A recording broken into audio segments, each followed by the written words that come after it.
러시아가 발칵 뒤집혔습니다.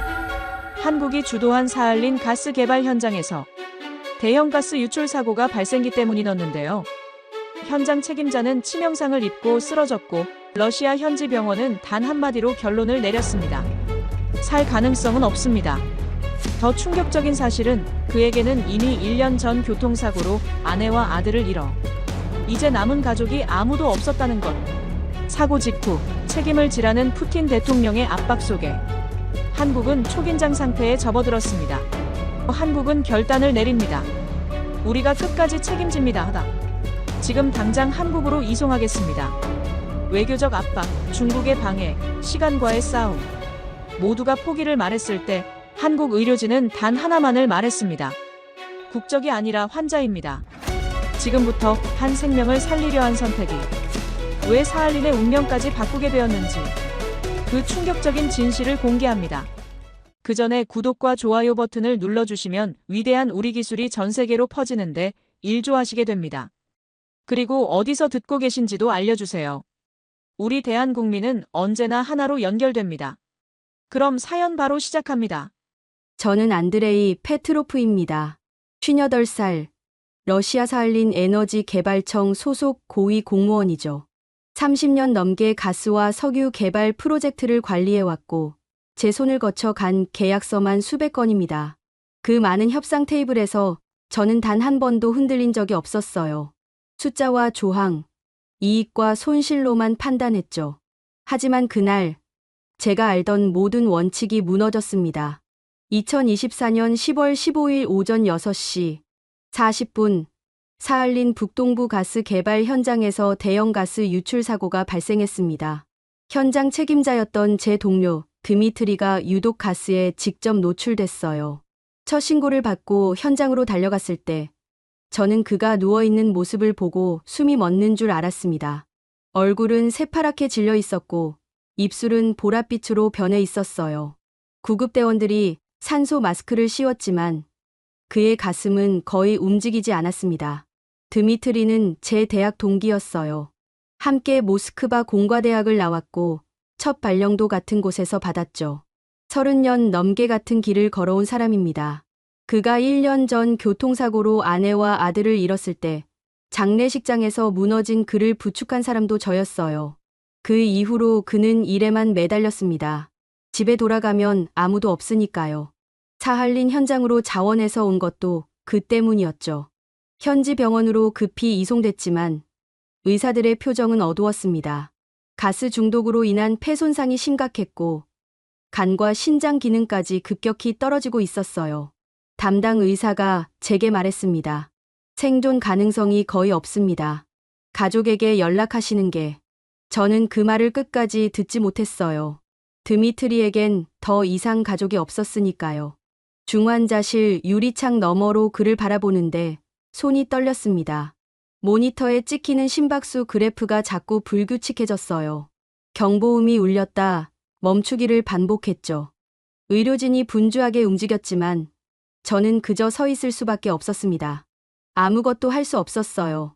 그날 오후 한국 컨소시엄 측 담당자가 병원으로 찾아왔습니다. 이름은 박준혁, 45살쯤 되어 보이는 한국인 엔지니어였어요.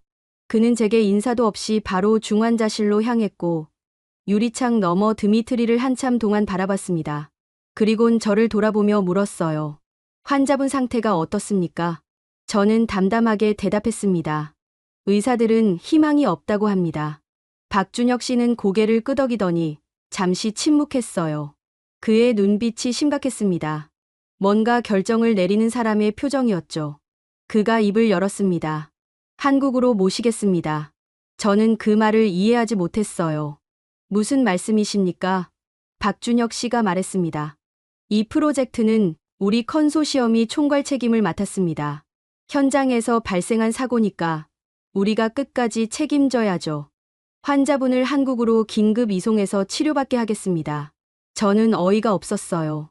계약서 어디에도 그런 조항은 없습니다. 박준혁 씨는 잠시 멈칫했지만 곧 단호하게 말했습니다. 조항에 없어도 해야 할 일은 있습니다. 사람이 죽어가는데 계약서부터 뒤적일 수는 없지 않습니까? 그날 밤, 저는 모스크바 본청에 긴급 보고를 올렸어요. 한국 측의 제안을 전달하면서 저는 이례적인 결정을 내렸습니다. 한국 의료진에게 전권을 위임하겠습니다. 본청 상급자가 물었죠. 자네 확실한가? 외국 병원으로 이송했다가 환자가 사망하면 책임 소재가 복잡해지네. 저는 대답했습니다. 여기선 이미 희망이 없습니다. 한국이라도 가봐야죠. 사실 저는 반신반의했어요. 한국 의료 시스템이 뛰어나다는 건 들어서 알고 있었지만 이미 현지 병원에서 포기한 환자를 살릴 수 있을지는 의문이었죠. 하지만 그냥 두고 볼 수는 없었습니다. 드미트리는 제 동료였고 이제 이 세상에 그를 지켜줄 사람은 저밖에 없었으니까요. 이틀 뒤 드미트리는 특수의료 전용기에 실려 한국으로 향했습니다. 저도 함께 탔어요. 보호자 자격으로요. 기내에서 한국 의료진이 동행했는데 그들은 단 한순간도 드미트리 곁을 떠나지 않았습니다. 모니터를 확인하고 산소 포화도를 체크하고 수액 속도를 조절했죠. 6시간 내내요. 비행기가 인천공항에 착륙했을 때 저는 창밖을 내려다봤습니다. 활주로에 구급차 2대가 대기하고 있었어요. 불빛이 깜빡이고 있었죠. 그 순간 이상한 감정이 밀려왔습니다. 이 나라는 아직 드미트리를 포기하지 않았구나 하는 생각이요. 기내 문이 열리자마자 한국 응급 의료진이 올라왔습니다. 들것을 밀고 뛰어가는 그들의 뒷모습을 보며 저는 처음으로 희망이라는 걸 느꼈어요. 아주 작은 희망이었지만 분명히 있었습니다. 구급차 안에서 한국 의사가 제게 물었어요. 보호자이시죠? 저는 고개를 끄덕였습니다. 네, 동료입니다. 의사는 제 눈을 똑바로 보며 말했습니다. 상태가 위중하지만 포기하지 않겠습니다. 저희를 믿어주십시오. 그 말을 들었을 때 저는 목이 메었어요. 계약도, 조항도, 이익도 아닌 그저 사람을 살리겠다는 말. 그게 이렇게 크게 들릴 줄은 몰랐습니다.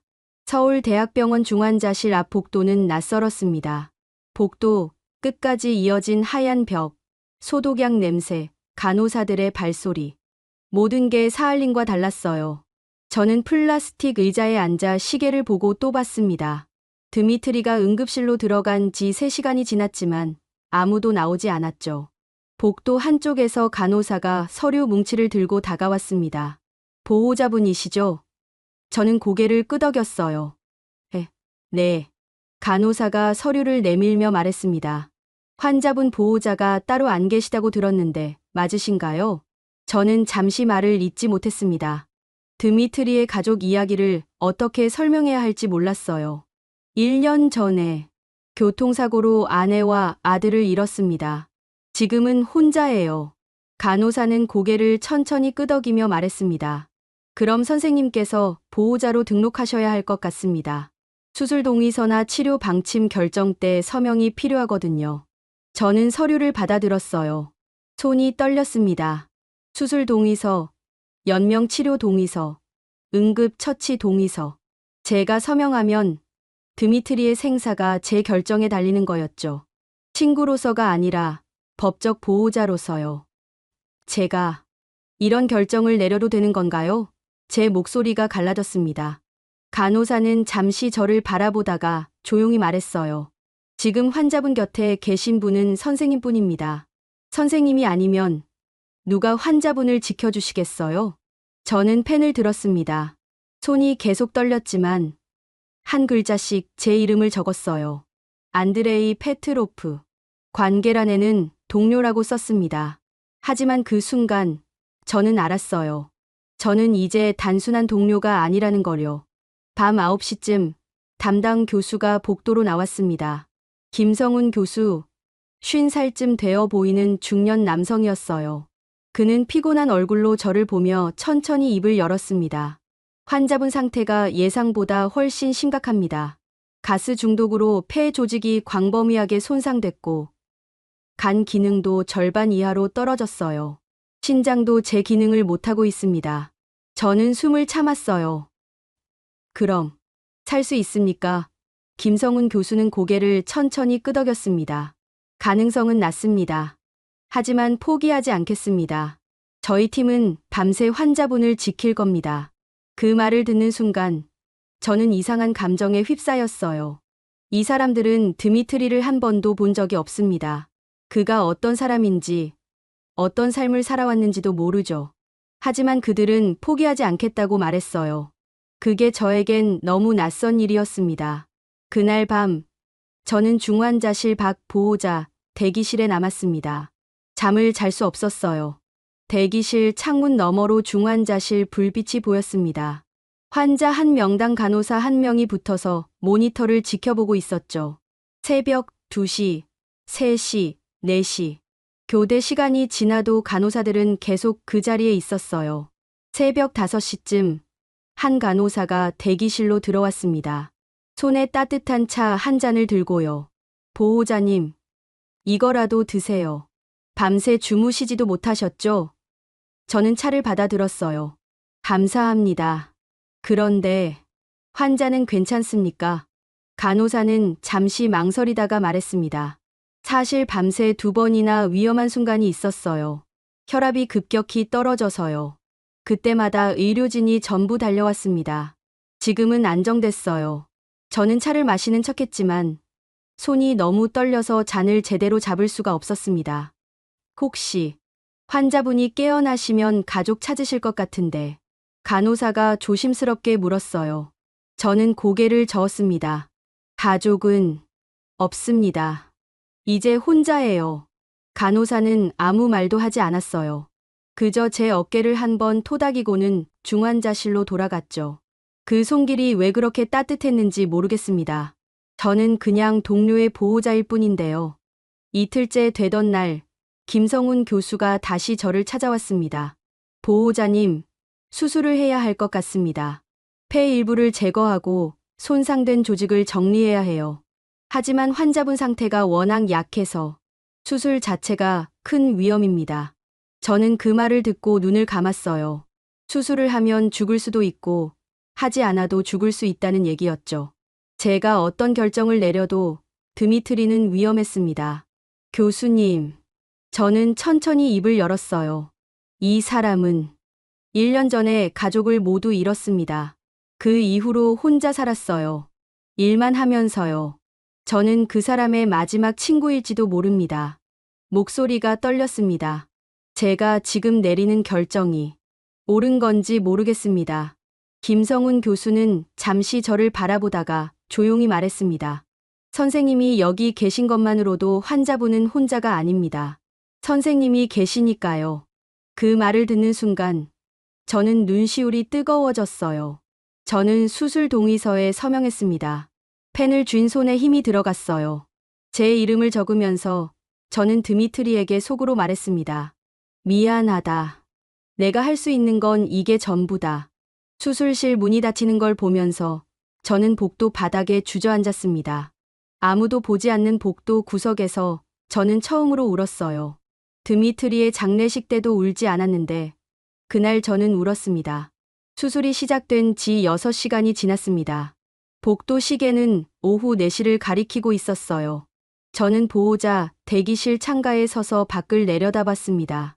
서울 거리가 보였죠. 사람들이 바쁘게 걸어가고 차들이 지나가고 일상이 흘러가고 있었어요. 하지만 저에게 시간은 멈춰 있었습니다. 대기실 문이 열리고 한 남자가 들어왔어요. 사할린에서 함께 비행기를 탔던 박준혁 씨였습니다. 그는 제 옆에 조용히 섰죠. 아직 소식 없으십니까? 저는 고개를 저었어요. 6시간째입니다. 박준혁 씨는 한숨을 내쉬었습니다. 오래 걸리네요. 저는 그를 돌아봤어요. 왜 여기 계십니까? 회사 일도 바쁘실 텐데요. 그가 잠시 망설이다가 말했습니다. 그냥 신경이 쓰여서요. 우리 현장에서 다친 분이니까요. 저는 그 말에 뭔가 이상한 감정을 느꼈어요. 계약상 책임은 이미 다했을 텐데 이 사람은 왜 아직도 여기 있는 걸까요? 고맙습니다. 제가 말했습니다. 박준혁 씨는 고개를 저었어요. 괜찮습니다. 당연한 일인걸요. 저녁 6시쯤 수술실 문이 열렸습니다. 김성훈 교수가 나왔어요. 마스크를 벗은 그의 얼굴은 땀으로 젖어 있었습니다. 저는 벌떡 일어났죠. 교수님. 김성훈 교수는 천천히 고개를 끄덕였습니다. 수술은 성공했습니다. 손상된 폐 조직을 제거했고 출혈도 멈췄어요. 하지만 그가 말을 멈췄어요. 저는 숨을 멈췄습니다. 하지만 아직 안심할 수 없습니다. 앞으로 48시간이 고비예요. 감염이나 합병증이 생길 수 있거든요. 저는 고개를 끄덕였어요. 알겠습니다. 제가 계속 여기 있겠습니다. 김성훈 교수가 저를 보며 말했습니다. 보호자님도 좀 쉬셔야 합니다. 사흘째 제대로 주무시지도 못하셨잖아요. 저는 고개를 저었습니다. 괜찮습니다. 저는 여기 있어야 해요. 김성훈 교수는 더 이상 말리지 않았어요. 그는 제 어깨를 한번 두드리고는 수술실로 돌아갔습니다. 그날 밤 중환자실로 드미트리가 옮겨졌어요. 저는 유리창 너머로 그를 볼 수 있었습니다. 온몸에 튜브가 연결되어 있었고 인공호흡기가 숨을 쉬게 하고 있었죠. 모니터에는 심박수와 혈압이 찍히고 있었어요. 저는 그 숫자들을 하나하나 읽으며 기도했습니다. 제가 신을 믿는지도 모르면서요. 다음 날 아침 간호사가 제게 말했습니다. 보호자님, 잠깐 면회하실 수 있어요. 5분만요. 저는 손을 씻고 가운을 입었어요. 중환자실 문을 열고 들어갔을 때 소독약 냄새가 코를 찔렀습니다. 드미트리 침대 옆에 섰어요. 그의 얼굴은 여전히 창백했고 눈은 감겨 있었습니다. 저는 그의 손을 잡았어요. 차가웠습니다. 드미트리. 제 목소리가 떨렸어요. 들리냐? 나야, 안드레이. 아무 대답이 없었습니다. 모니터만 규칙적으로 소리를 냈죠. 삑, 삑, 삑. 저는 그의 손을 꽉 쥐었어요. 포기하지 마. 넌 혼자가 아니야. 내가 여기 있어. 간호사가 조용히 제 어깨를 두드렸습니다. 시간이 다 됐어요. 저는 고개를 끄덕이고 손을 놓았어요. 중환자실을 나오면서 저는 뒤를 돌아봤습니다. 간호사가 드미트리 침대 옆에 서서 모니터를 확인하고 있었어요. 혼자 두지 않겠구나 하는 생각이 들었습니다. 오후쯤 복도에서 낯선 사람들을 봤어요. 한국 사람이 아니었습니다. 러시아어로 얘기하고 있었죠. 알고 보니 러시아 대사관에서 나온 사람들이었어요. 그들은 제게 인사하고는 김성훈 교수를 찾아갔습니다. 잠시 후 회의실로 불려갔어요. 대사관 직원과 김성훈 교수, 그리고 다른 의료진 몇 명이 앉아 있었습니다. 김성훈 교수가 말했습니다. 러시아 의료진과 정보를 공유하기로 했습니다. 환자분의 과거 병력이나 체질 같은 걸 알면 치료에 도움이 되거든요. 대사관 직원이 고개를 끄덕이며 말했어요. 모스크바에서 환자분의 의료 기록을 보내왔습니다. 그리고 그가 잠시 망설였어요. 러시아 정부에서도 이 사례에 관심이 많습니다. 한국 의료 시스템이 어떻게 대응하는지 지켜보고 있죠. 저는 그 말을 듣고 긴장했습니다. 드미트리의 치료가 단순한 의료 행위가 아니라 국가 간 신뢰의 문제가 될 수도 있다는 걸 깨달았어요. 만약 드미트리가 죽으면 저는 상상하고 싶지 않았습니다. 김성훈 교수는 담담하게 말했습니다.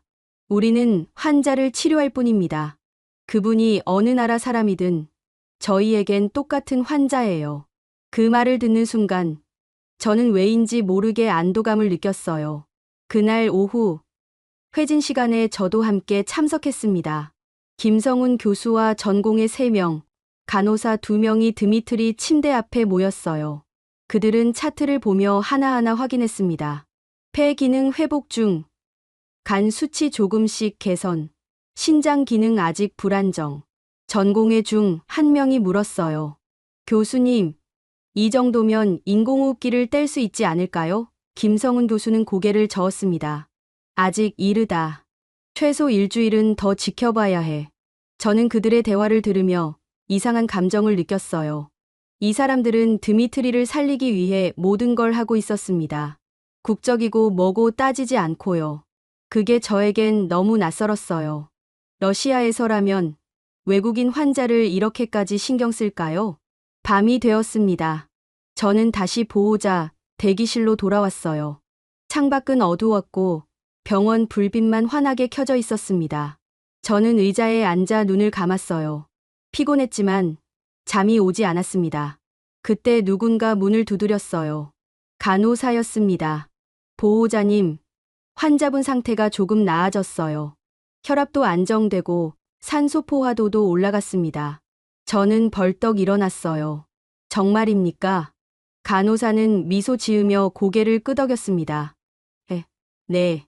아직 멀었지만 좋은 신호예요. 저는 그 말을 듣고 주저앉았어요. 눈물이 났습니다. 기쁨인지, 안도인지, 감사인지 알 수 없는 눈물이요. 간호사는 제 옆에 조용히 앉았어요. 아무 말도 하지 않았습니다. 그저 거기 있어 줬죠.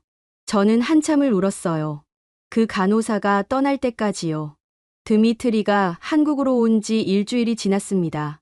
상태는 조금씩 나아지고 있었지만 여전히 위중했어요. 저는 매일 중환자실 앞에서 하루를 보냈죠. 아침 6시부터 밤 10시까지 저는 그 복도를 떠나지 않았습니다. 그날 오전 제 휴대전화가 울렸어요. 모스크바 본청에서 걸려온 전화였습니다. 상급자인 세르게이 국장이었죠. 안드레이, 자네 지금 어디 있나? 저는 대답했어요. 서울입니다. 드미트리 곁에 있습니다. 세르게이 국장의 목소리가 낮아졌어요. 자네, 중국 측에서 연락받았나? 저는 고개를 갸우뚱했습니다. 아니요. 무슨 일입니까? 세르게이 국장이 한숨을 쉬었어요. 중국 외교부에서 우리 측에 비공식 접촉을 해왔네. 사할린 가스 개발 건 때문이야. 저는 가슴이 철렁했습니다. 무슨 얘기를 했습니까? 세르게이 국장이 말했어요. 중국 측은 굳이 환자를 한국까지 보낼 필요가 있었냐고 물었네. 중국에도 좋은 병원이 많다면서 말이야. 베이징이나 상하이 병원으로 옮기는 게 어떻겠냐고 했어. 저는 이해할 수 없었어요. 환자는 이미 치료를 받고 있습니다. 지금 옮기면 위험합니다. 세르게이 국장이 조용히 말했습니다. 자네도 알잖나. 이건 단순한 치료 문제가 아니야. 사할린 가스 개발권을 놓고 한국과 중국이 경쟁 중이네.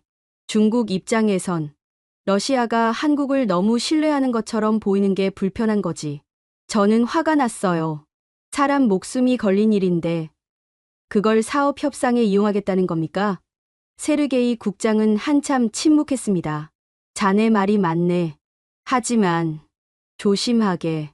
중국이 계속 압박하면 복잡해질 수 있어. 전화를 끊고 나서 저는 복도 창가에 섰어요.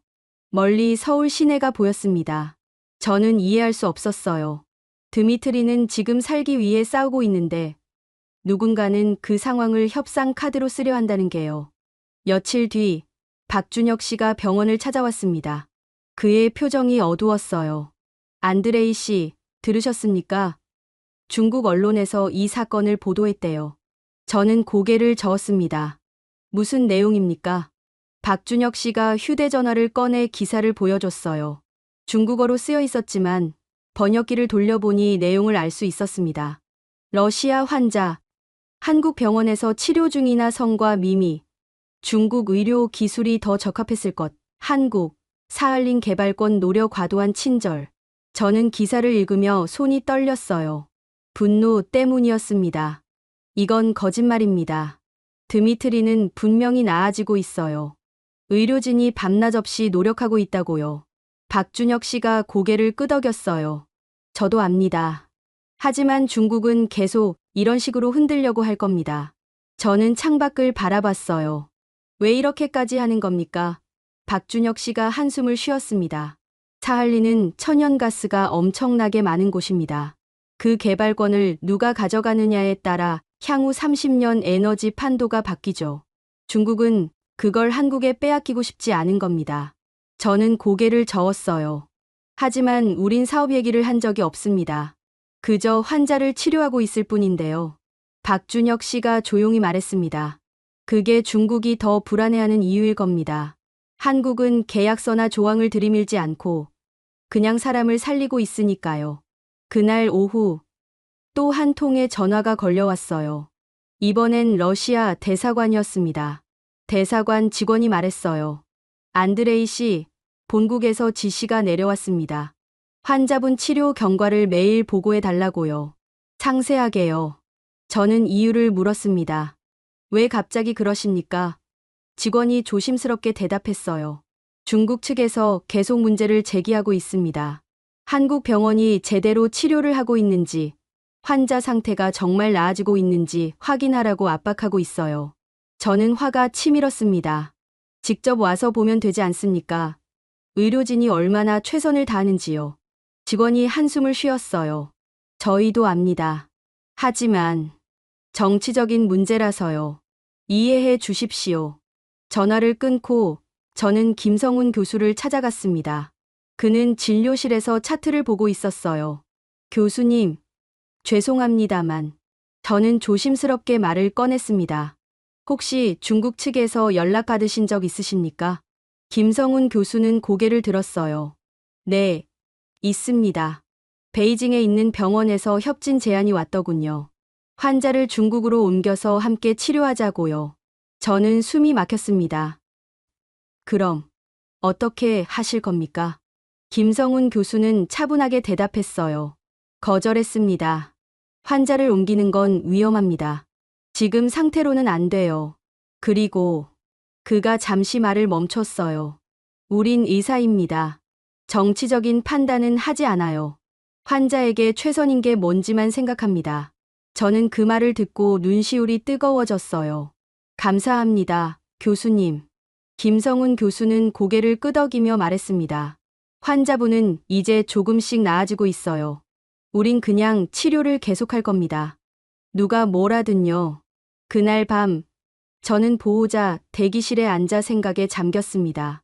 중국은 계속 방해하고 있었어요. 언론 보도, 외교 압박, 병원 이송 제한. 모든 게 드미트리의 치료를 흔들려는 시도였죠. 하지만 한국은 달랐습니다. 김성훈 교수도, 간호사들도, 그 누구도 흔들리지 않았어요. 저는 중환자실 쪽을 바라봤습니다. 불빛이 환하게 켜져 있었어요. 그 안에서 의료진이 밤새 드미트리를 지키고 있었죠. 저는 그 순간 깨달았습니다. 중국은 협상을 먼저 말했지만 한국은 끝까지 치료 경과만 보고하고 있다는 거요. 누가 진짜 사람을 먼저 생각하는지 저는 이제 알 것 같았습니다. 드미트리가 한국에 온 지 열흘째 되던 날이었습니다. 저는 아침 회진 시간에 복도에서 기다리고 있었어요.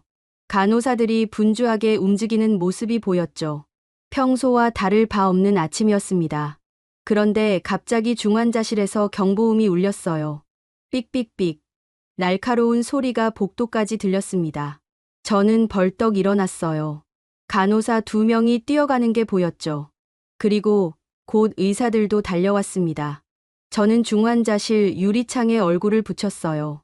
드미트리 침대 주변에 의료진이 모여 있었습니다. 누군가 심폐소생술을 하고 있었어요. 가슴을 규칙적으로 누르는 모습이 보였죠. 저는 숨이 멎는 줄 알았습니다. 김성훈 교수가 복도로 나왔어요. 그의 얼굴은 긴장으로 굳어 있었습니다. 보호자님, 환자분이 심정지가 왔습니다. 지금 응급 처치 중입니다. 저는 말문이 막혔어요. 그럼 어떻게 되는 겁니까? 김성훈 교수가 저를 똑바로 봤습니다. 최선을 다하고 있습니다. 하지만 상태가 매우 위중해요. 지금 당장 수술을 해야 할 것 같습니다. 폐에 출혈이 생긴 것 같아요. 저는 고개를 끄덕였어요. 말을 할 수가 없었습니다. 수술 시간이 얼마나 걸릴지 모릅니다. 길어질 수 있어요. 김성훈 교수가 말했어요. 저는 겨우 목소리를 냈습니다. 교수님, 살 수 있습니까? 김성훈 교수는 한참 침묵했습니다. 모르겠습니다. 하지만 포기하지 않겠습니다. 수술실로 드미트리가 옮겨졌어요. 저는 그 침대가 복도를 지나가는 걸 봤습니다. 드미트리의 얼굴은 보이지 않았어요. 하얀 시트에 가려져 있었죠. 인공호흡기와 여러 기계가 함께 움직였습니다. 수술실 문이 닫혔어요. 저는 그 자리에 얼어붙은 채 서 있었습니다. 보호자 대기실로 돌아왔을 때 저는 주저앉았어요. 손이 떨렸습니다. 온몸에 힘이 빠졌죠. 드미트리가 죽을지도 모른다는 생각이 머릿속을 가득 채웠습니다. 제가 한국으로 데려온 게 잘한 일이었을까요? 만약 러시아에 남았더라면 적어도 고향 땅에서 죽을 수 있었을 텐데요. 시간이 흘렀습니다. 1시간, 2시간, 3시간. 수술실에서는 아무 소식도 없었어요. 저는 시계만 바라봤습니다. 초침이 움직이는 소리가 들리는 것 같았죠. 똑딱, 똑딱. 그 소리가 저를 미치게 만들었습니다. 오후 5시쯤 박준혁 씨가 병원에 왔어요. 안드레이 씨, 들었습니다. 환자분이. 저는 고개만 끄덕였어요. 말을 할 수가 없었습니다. 박준혁 씨는 제 옆에 앉았죠. 김 교수님은 최고의 의사입니다. 믿으셔야 해요. 저는 고개를 저었어요. 저는 제가 잘못한 건지 모르겠습니다. 한국으로 데려온 게 맞는 선택이었을까요? 박준혁 씨가 제 어깨를 잡았습니다. 안드레이 씨, 러시아에 있었으면 환자분은 진작 돌아가셨을 겁니다. 여기선 아직 싸우고 있잖아요. 저는 눈물이 났어요. 하지만 만약 오늘 죽으면 박준혁 씨가 조용히 말했습니다. 그래도 선생님은 최선을 다하신 겁니다. 그걸로 충분해요. 밤 9시가 되었습니다. 수술이 시작된 지 11시간째였어요. 저는 복도를 걸었습니다. 왔다 갔다, 왔다 갔다. 발이 아팠지만 멈출 수가 없었어요. 멈추면 무너질 것 같았습니다. 복도 끝에서 간호사를 봤어요. 낮에 드미트리를 담당했던 간호사였습니다. 그녀는 제게 다가와 조용히 말했어요. 보호자님, 지금 수술팀이 전부 투입됐어요. 교수님뿐 아니라 다른 과 의사들까지 다 들어갔습니다. 저는 그 말을 듣고 가슴이 철렁했어요. 그럼 그만큼 위험하다는 겁니까? 간호사는 고개를 끄덕였습니다. 네, 솔직히 말씀드리면 그렇습니다. 하지만 그만큼 최선을 다하고 있다는 뜻이기도 해요. 자정이 지났습니다. 병원은 조용했어요. 복도 불빛만 환하게 켜져 있었죠. 저는 창가에 서서 밤하늘을 올려다봤습니다. 별이 보였어요. 사할린에서 보던 별과 같은 별이었죠. 드미트리도 이 별을 보고 있을까요? 아니면 이미. 저는 고개를 저었어요. 생각하고 싶지 않았습니다. 새벽 2시쯤 수술실 문이 열렸어요. 저는 벌떡 일어났습니다. 김성훈 교수가 나왔어요. 마스크를 벗은 그의 얼굴은 지쳐 있었지만 표정은 차분했습니다. 교수님, 저는 달려갔어요. 김성훈 교수가 천천히 고개를 끄덕였습니다. 고비를 넘겼습니다. 저는 그 말을 듣고 주저앉았어요. 다리에 힘이 풀렸습니다. 김성훈 교수가 말을 이었어요. 폐에서 대량 출혈이 있었습니다. 혈관이 터진 거예요. 손상 부위를 찾아서 봉합했고 피를 빼냈습니다. 12시간 걸렸어요. 그의 목소리는 떨리고 있었습니다. 솔직히 한때는 안 될 줄 알았습니다. 저는 고개를 들었어요. 하지만 살았습니까? 김성훈 교수가 고개를 끄덕였습니다. 네. 지금은 안정됐어요. 하지만 아직 위험합니다. 앞으로 며칠이 또 고비예요. 저는 바닥에 앉은 채 울었습니다. 소리 내어 울었어요. 김성훈 교수는 아무 말 없이 거기 서 있었습니다. 한참 후에 그가 조용히 말했어요. 보호자님, 이제 좀 쉬세요. 환자분은 제가 지킬게요. 저는 고개를 들어 그를 봤습니다. 교수님, 왜 이렇게까지 하십니까? 드미트리는 외국인입니다. 교수님과는 아무 관계도 없는 사람이에요. 김성훈 교수는 잠시 생각하더니 말했습니다. 관계가 없어도 괜찮습니다. 이분은 환자니까요. 저는 그 말을 듣고 또 울었어요. 김성훈 교수는 제 어깨를 한번 두드리고는 수술실로 돌아갔습니다. 저는 혼자 복도에 남았죠. 창밖이 조금씩 밝아지고 있었어요. 새벽이었습니다. 긴 밤이 지나가고 있었어요. 드미트리도, 저도 이 긴 밤을 견뎌냈습니다. 수술 다음 날, 저는 중환자실 앞에서 밤을 새웠습니다. 의자에 앉아 있었지만 눈을 감을 수가 없었어요. 드미트리가 또 위험해질까봐 두려웠죠. 간호사들이 교대로 들어가고 모니터 소리가 복도까지 들렸습니다. 삑, 삑, 삑. 그 소리가 들리는 한 드미트리는 살아있는 거였어요.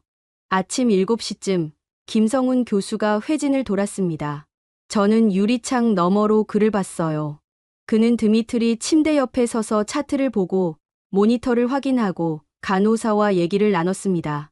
한참을 그러고 나서야 밖으로 나왔어요. 보호자님, 김성훈 교수가 저를 불렀습니다. 저는 벌떡 일어났어요. 네, 교수님. 김성훈 교수는 피곤한 얼굴로 미소 지었습니다. 환자분 상태가 안정됐어요. 출혈도 멈췄고 활력 징후도 정상 범위로 돌아왔습니다. 저는 그 말을 듣고 무릎이 꺾였어요. 김성훈 교수가 제 팔을 잡았습니다. 괜찮으세요? 저는 고개를 끄덕였어요. 네. 그냥 안도가 돼서요. 김성훈 교수가 제 어깨를 두드렸습니다. 이제 좀 쉬세요. 선생님도 사흘째 제대로 못 주무셨잖아요. 하지만 저는 쉴 수가 없었어요. 복도 의자에 앉아 중환자실만 바라봤습니다. 시간이 흘렀죠. 오전이 지나고 오후가 왔어요. 해가 기울고 있었습니다. 저녁 무렵 김성훈 교수가 다시 나왔어요. 이번엔 혼자였습니다. 그는 제 옆에 조용히 앉았어요. 한참 동안 아무 말도 하지 않았죠. 그러다 입을 열었습니다. 보호자님, 커피 한 잔 하시겠습니까? 저는 고개를 끄덕였어요. 우린 병원 카페테리아로 갔습니다. 김성훈 교수가 커피 2잔을 사서 왔어요. 저는 따뜻한 종이컵을 2손으로 감쌌습니다. 손이 떨리고 있었죠. 한참을 침묵하다가 저는 물었습니다. 교수님, 저는 이해가 안 됩니다. 김성훈 교수가 저를 봤어요. 뭐가요? 저는 천천히 말했습니다. 왜 우리 사람에게 이렇게까지 하십니까? 드미트리는 러시아 사람입니다. 교수님과는 아무 관계도 없어요. 한국과도 관계없는 사람이죠. 김성훈 교수는 커피를 한 모금 마셨어요. 그리곤 창밖을 바라봤습니다. 사할린이라고 하셨죠? 환자분이 일하던 곳이요. 저는 고개를 끄덕였습니다. 네, 그곳에서 가스 개발 프로젝트를 하고 있었습니다. 김성훈 교수가 조용히 말했습니다. 사할린엔 우리 동포가 80년 넘게 살았습니다. 저는 그 말을 이해하지 못했어요. 무슨 말씀이십니까? 김성훈 교수가 저를 돌아봤습니다. 제 할아버지가 사할린에 계셨어요. 저는 숨을 멈췄습니다. 김성훈 교수가 말을 이었어요. 일제강점기 때 강제로 끌려가셨죠. 탄광에서 일하셨어요. 해방되고도 돌아오지 못하셨습니다. 그곳에서 평생을 사셨죠. 제 아버지가 8살 때까지요. 저는 그의 얼굴을 봤어요. 김성훈 교수의 눈빛이 흔들리고 있었습니다. 할아버지는 한국으로 돌아오고 싶어 하셨대요. 매일 항구에 나가서 배를 보셨다고 합니다. 언젠가 한국 배가 올 거라고 믿으셨죠. 하지만 끝내 오지 않았어요. 저는 말문이 막혔습니다. 김성훈 교수가 계속 말했어요. 할아버지는 사할린에서 돌아가셨습니다. 한국 땅을 밟지 못하고요. 할머니도, 큰아버지도 그곳에 계세요. 제 아버지만 90년대에 간신히 한국으로 돌아오셨죠. 김성훈 교수는 커피잔을 내려놓았어요. 그래서 사할린이라는 말을 들으면 저는 가만히 있을 수가 없습니다. 그곳은 제게 할아버지가 버려진 땅이거든요. 그의 목소리가 떨렸습니다. 할아버지를 지키지 못했지만 그곳에서 온 환자는 지킬 수 있잖아요. 저는 눈물이 났어요. 김성훈 교수가 조용히 말했습니다. 저는 환자를 치료하는 의사입니다. 하지만 환자분을 볼 때마다 제 할아버지가 보였어요. 낯선 땅에서 혼자 아프셨을 할아버지가요. 저는 한참을 말을 잇지 못했습니다. 그러다 겨우 물었어요. 그럼 드미트리를 살리시려는 건 교수님 할아버지 때문입니까? 김성훈 교수는 고개를 저었어요. 아니요. 드미트리 씨를 살리려는 건 그분이 환자이기 때문입니다. 하지만 그가 잠시 멈췄어요. 제가 조금 더 간절한 건 사할린 때문일 수 있어요. 저는 고개를 숙였습니다. 눈물이 뚝뚝 떨어졌어요. 김성훈 교수가 말했습니다. 한국에게 사할린은 그냥 사업지가 아닙니다. 그곳엔 우리 사람들이 있었어요. 버려졌던 사람들이요. 그래서 저는 그곳에서 온 사람을 절대 버릴 수가 없습니다. 저는 고개를 들었어요. 김성훈 교수를 봤습니다. 교수님, 고맙습니다. 김성훈 교수는 미소 지었어요. 괜찮습니다. 저도 할아버지께 조금이나마 빚을 갚는 기분이에요. 우린 한참을 침묵 속에 앉아 있었습니다. 카페테리아 창밖으로 해가 지고 있었어요. 석양빛이 테이블 위에 비쳤죠. 저는 그 빛을 보며 생각했습니다. 한국이 드미트리를 살리려는 건 단순한 의료행위가 아니었구나. 80년 전 버려진 사람들에 대한 빚을 갚는 일이었구나. 교수님, 제가 말했어요. 저는 이제 압니다. 한국이 왜 이렇게까지 하는지요. 김성훈 교수가 저를 봤습니다. 저는 천천히 말했어요. 사할린은 한국에게 사업지가 아니라 사람의 땅이었군요. 김성훈 교수는 고개를 끄덕였습니다. 네, 맞습니다. 그래서 우린 끝까지 환자분을 지킬 겁니다. 그게 우리가 할 수 있는 일이니까요. 저는 그날 밤 처음으로 마음 편히 잠들 수 있었습니다. 드미트리는 혼자가 아니었어요. 80년 전 버려진 사람들의 이야기와 함께 있었으니까요. 드미트리가 한국에 온 지 20일째 되던 날, 기적이 일어났습니다. 아침 8시쯤 중환자실에서 간호사가 뛰어나왔어요. 보호자님, 환자분이 눈을 떴어요. 저는 의자에서 벌떡 일어났습니다. 정말입니까? 간호사는 환하게 웃으며 고개를 끄덕였어요. 네. 지금 의식이 돌아오고 있어요. 들어가 보시겠어요? 저는 손을 씻고 가운을 입었습니다. 손이 떨렸어요. 중환자실 문을 열고 들어갔을 때 드미트리가 눈을 뜨고 있는 게 보였습니다. 흐릿한 눈빛이었지만 분명히 깨어 있었어요. 드미트리. 저는 그의 침대 옆에 섰습니다. 드미트리는 천천히 고개를 돌려 저를 봤어요. 입술이 움직였습니다. 인공호흡기 때문에 소리는 나지 않았지만 입 모양으로 알 수 있었죠. 안드레이. 저는 그의 손을 잡았어요. 따뜻했습니다. 살아있는 사람의 손이었죠. 그래. 나야. 드미트리. 넌 살았어. 드미트리의 눈에서 눈물이 흘렀습니다. 저도 울었어요. 잠시 후 드미트리가 주변을 둘러봤어요. 낯선 중환자실, 한국어로 된 표지판들, 한국 의료진. 그가 다시 저를 봤습니다. 입술이 천천히 움직였어요. 여기가 한국입니까? 저는 고개를 끄덕였습니다. 그래, 한국이야. 너를 살리기 위해 여기로 왔어. 드미트리는 천천히 눈을 감았어요. 눈물이 계속 흘렀습니다. 저는 그의 손을 꽉 쥐었죠. 포기하지 않아서 고마워. 김성훈 교수가 들어왔습니다. 그는 드미트리를 보고 환하게 웃었어요. 환자분, 깨어나셨군요. 반갑습니다. 드미트리는 김성훈 교수를 봤어요. 고개를 살짝 끄덕였습니다. 김성훈 교수가 차트를 보며 말했어요. 앞으로 회복하는데 시간이 걸릴 겁니다. 하지만 이제 고비는 넘겼어요. 천천히 좋아질 거예요. 저는 김성훈 교수에게 고개를 숙였습니다. 교수님, 정말 감사합니다. 김성훈 교수는 손을 저으며 말했어요. 우리가 할 일을 했을 뿐입니다. 그는 드미트리를 보며 말했습니다. 환자분, 이제 제대로 살아가셔야 해요. 여기 계신 모든 분들이 선생님을 위해 싸웠으니까요.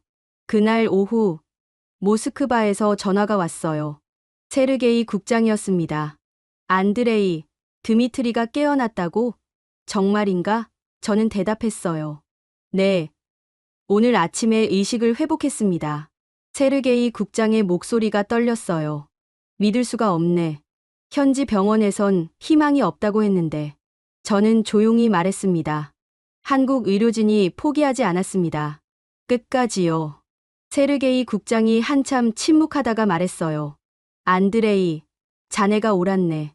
한국으로 보낸 게 맞는 선택이었어. 저는 창밖을 바라봤습니다. 저도 이제야 알았습니다. 이 나라가 어떤 나라인지요. 며칠 뒤 러시아 대사관에서 사람이 왔어요. 환자 상태를 직접 확인하고 의료진과 면담하고 보고서를 작성했습니다. 그는 떠나기 전에 저를 찾아왔어요. 안드레이 씨, 이 보고서는 본국에 바로 올라갈 겁니다. 대통령실까지요. 저는 그가 무슨 말을 하려는지 알았어요. 어떤 내용입니까? 그가 말했습니다. 한국 의료 시스템에 대한 극찬이죠. 의료진의 헌신, 시설의 우수성, 환자 중심의 치료 방침. 모든 게 놀라웠습니다. 그는 잠시 멈췄다가 말을 이었어요. 솔직히 말하면 저희도 놀랐습니다. 외국인 환자를 이렇게까지 신경 쓸 줄은 몰랐거든요. 계약도 아니고 의무도 아닌데요. 저는 고개를 끄덕였습니다. 저도 그랬습니다. 처음엔 이해가 안 됐어요. 하지만 이제 압니다. 한국에게 이건 의무가 아니라 선택이었어요. 사람을 살리겠다는 선택이요. 일주일 뒤 모스크바에서 또 연락이 왔어요. 이번엔 에너지부 차관이었습니다. 안드레이, 사할린 개발건으로 회의가 있을 예정이네. 자네도 참석해야 하네. 저는 물었어요. 무슨 회의입니까? 차관이 조심스럽게 말했어요. 한국 컨소시엄과 중국 기업 중 누구와 협력할지 결정하는 회의야. 고위급 회의가 될 거네. 저는 숨을 멈췄습니다. 그럼 아직 결정 안 됐다는 겁니까? 차관이 한숨을 쉬었어요. 사실 중국 쪽으로 기울고 있었네. 조건도 좋았고 규모도 컸으니까. 하지만 그가 말을 멈췄어요. 드미트리 사건 이후로 분위기가 바뀌었어. 한국에 대한 신뢰가 생긴 거지. 저는 전화를 끊고 드미트리 병실로 갔습니다. 그는 이제 일반 병실로 옮겨져 있었어요. 인공호흡기도 떼고 스스로 숨 쉬고 있었죠. 제가 들어가자 드미트리가 미소 지었습니다. 안드레이. 저는 그의 침대 옆에 앉았어요. 드미트리, 너 때문에 큰일이 벌어지고 있어. 드미트리가 고개를 갸우뚱했어요. 저는 천천히 말했습니다. 한국이 너를 살렸잖아. 그게 우리나라 사람들의 마음을 움직인 것 같아. 드미트리는 한참 저를 보다가 물었어요. 무슨 뜻이야? 저는 대답했습니다. 사할린 개발 주도권 말이야. 한국에게 줄 수도 있을 것 같아. 드미트리의 눈이 커졌어요. 정말? 저는 고개를 끄덕였습니다. 아직 확정은 아니야. 하지만 가능성이 생겼어. 너를 포기하지 않은 나라니까. 우리도 그 나라를 신뢰할 수 있다고 생각하는 거지. 드미트리는 창밖을 바라봤어요. 서울 하늘이 보였습니다. 그가 조용히 말했습니다. 한국은 나를 살렸어. 아무 조건도 없이. 그냥 살려줬어. 그의 목소리가 떨렸어요. 고마워, 안드레이. 날 여기로 데려와줘서. 저는 그의 손을 잡았습니다. 천만에. 우린 친구잖아. 드미트리가 제 손을 꽉 쥐었어요. 이제 알았어. 왜 한국이 특별한지. 저도 알았습니다. 한국은 가스를 얻은 게 아니었어요. 사람의 마음을 얻었죠. 그게 결국 모든 걸 바꿨습니다. 드미트리가 한국에 온 지 2달이 지났습니다. 이제 그는 걸을 수 있었어요. 천천히, 조심스럽게요. 병원 복도를 걸을 때마다 간호사들이 환하게 웃으며 인사했습니다. 드미트리 씨, 오늘도 운동하시네요. 드미트리는 어색하게 손을 흔들었죠. 어느 날 오후, 저는 모스크바로 돌아가야 했습니다. 사할린 개발건 고위급 회의에 참석하라는 지시였어요. 드미트리에게 말했을 때 그는 제 손을 잡았습니다. 안드레이, 잘 다녀와. 그리고 그가 잠시 멈췄어요. 한국 편을 들어줘. 저는 고개를 끄덕였습니다. 그럴 생각이야. 드미트리가 미소 지었어요. 고마워. 이 나라는 특별해. 모스크바 크렘린 회의실은 엄숙했습니다. 긴 테이블 양쪽으로 고위 관료들이 앉아 있었어요. 에너지부 장관, 외교부 차관, 경제 고문들. 저는 테이블 끝에 앉았습니다. 장관이 회의를 시작했어요. 사할린 가스 개발 주도권 문제를 논의하겠습니다. 현재 2개 컨소시엄이 경쟁 중입니다. 중국 측과 한국 측이죠. 그가 자료를 펼쳤어요. 먼저 중국 측 제안을 보겠습니다. 중국 측 제안은 화려했어요. 투자 규모도 크고 기술도 최신이었죠. 가스 수출 물량도 보장했습니다. 테이블 주변에서 고개를 끄덕이는 사람들이 보였어요. 한국 측 제안은 어떻습니까? 장관이 물었어요. 담당자가 자료를 설명했습니다. 한국 측 제안은 중국보다 규모가 작았어요. 하지만 조건이 달랐습니다. 안전 관리 시스템, 현지 고용 확대, 환경 보호 방안, 사람 중심의 제안이었죠. 장관이 저를 봤습니다. 안드레이, 자네는 현장에 있었네. 의견을 들려주게. 저는 천천히 일어났어요. 심장이 두근거렸습니다. 저는 2달 동안 한국에 있었습니다. 제 목소리가 회의실에 울렸어요. 동료 드미트리가 죽어가는 걸 봤습니다. 그리고 한국이 그를 살리는 것도 봤죠. 테이블 주변이 조용해졌습니다. 저는 말을 이었어요. 중국은 사고 직후 우리에게 압박했습니다. 환자를 중국으로 옮기라고요. 언론을 통해 한국을 비난했죠. 하지만 한국은 달랐습니다. 그저 환자를 치료했어요. 끝까지요. 한 관료가 물었어요. 그게 가스 개발과 무슨 상관입니까? 저는 그를 똑바로 봤습니다. 상관 있습니다. 사고는 언제든 일어날 수 있어요. 그때 우리 사람들을 누가 지켜줄까요? 계약서를 들이미는 나라입니까? 아니면 생명을 먼저 생각하는 나라입니까? 장관이 끼어들었어요. 하지만 중국의 조건이 더 좋습니다. 경제적으로요. 저는 고개를 저었어요. 돈으로 살 수 없는 게 있습니다. 신뢰요. 회의실이 술렁였습니다. 저는 계속 말했어요. 한국은 드미트리를 살렸습니다. 아무 조건도 달지 않고요. 계약서에도 없는 일이었죠. 하지만 그들은 했어요. 왜냐하면 그게 옳은 일이니까요. 외교부 차관이 물었습니다. 안드레이, 자네 감정적으로 판단하는 거 아닌가? 저는 고개를 저었어요. 아닙니다. 이건 이성적인 판단입니다. 30년 뒤를 생각해 보십시오. 사할린에서 또 사고가 날 수 있어요. 환경 문제도 생길 수 있죠. 그때 우리 곁에 있을 파트너는 누구입니까?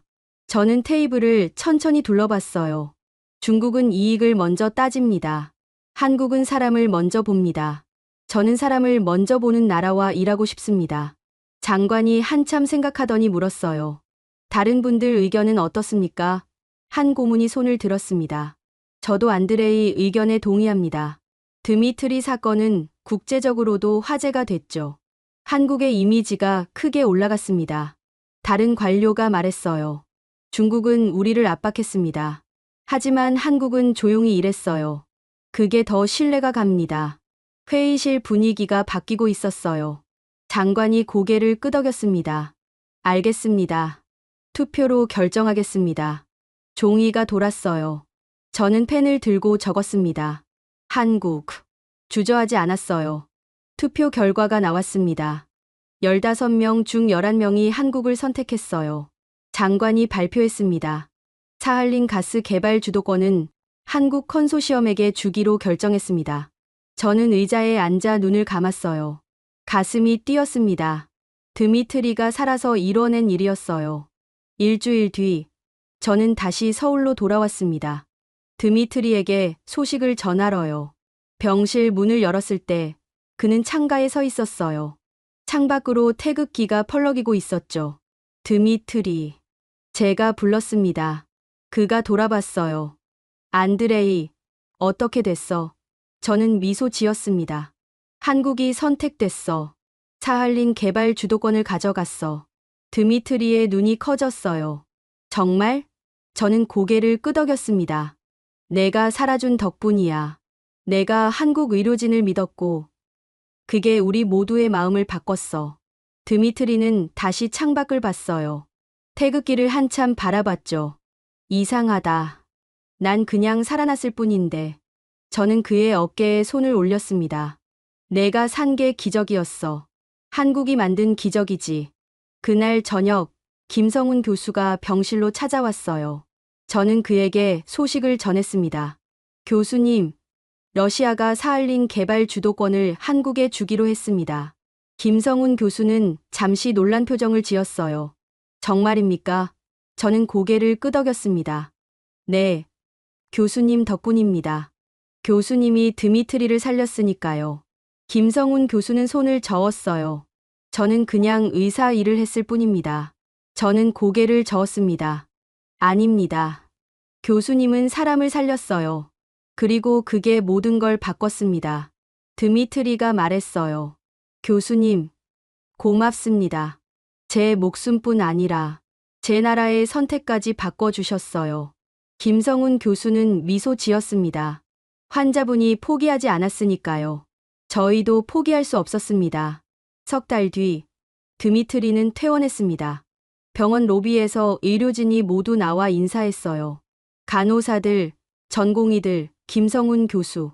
드미트리는 한 명 한 명 안아주며 고맙다고 말했습니다. 러시아어와 한국어를 섞어가며요. 공항으로 가는 차 안에서 드미트리가 말했어요. 안드레이, 나 다시 올 거야. 저는 그를 봤습니다. 한국에?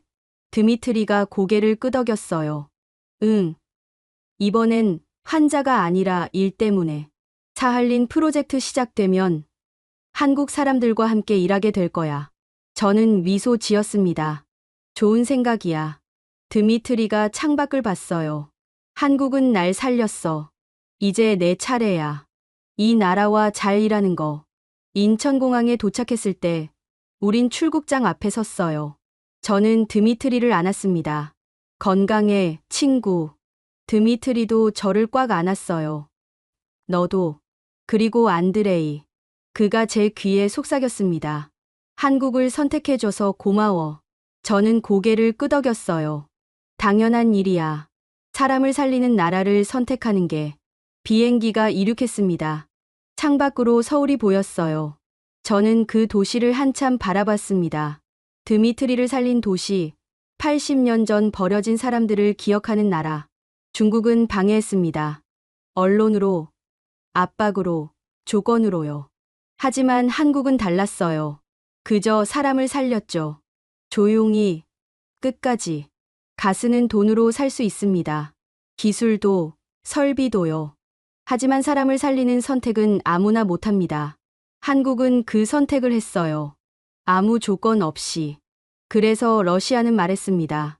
사할린, 한국과 함께 가겠다. 여러분은 언제 한국이 따뜻하다고 느끼셨나요? 사람을 먼저 생각하는 나라, 생명을 포기하지 않는 의료진.